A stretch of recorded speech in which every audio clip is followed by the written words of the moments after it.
Bonjour, aujourd'hui nous sommes le 7 mai. Après une période de suspension des travaux à l'Assemblée nationale de 15 jours, ce qui ne veut pas dire des vacances bien sûr, nous avons repris déjà la semaine dernière avec un certain nombre de propositions de loi. Cette semaine, pas mal de lois qui passent, souvent assez courtes, mais il y en a une particulièrement qui va intéresser tous les territoires ruraux, et je dirais même 90% de territoires français. C'est évidemment la loi sur les déserts médicaux. Ce qu'il faut savoir, c'est que dès 2012, j'ai interrogé les différents gouvernements pour attirer leur attention sur le fait que nous n'avions pas assez de médecins. Le gouvernement, soutenu par l'Ordre des médecins, n'a pas voulu augmenter le nombre de médecins en formation. Il a fallu attendre 2022 et 2024 pour augmenter le nombre de médecins en formation. Le problème, c'est que la formation dure 10 ans.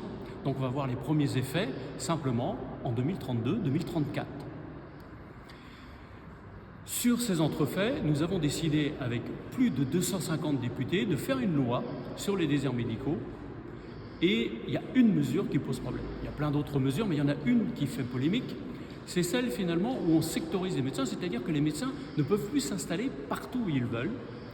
Dans à peu près 13% du territoire français, ils ne pourront s'installer que s'il y a un médecin qui s'en va. Pourquoi? Parce que vu que la ressource en médecins est limitée, eh bien, il faut la répartir au mieux dans tous les territoires.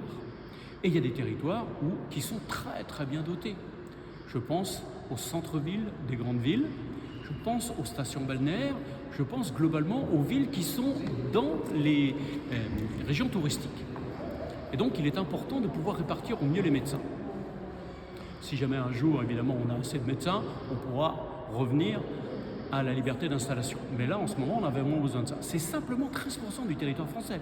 Ça veut dire que sur 88-87% du reste du territoire, les médecins continueront à s'installer comme ils le veulent.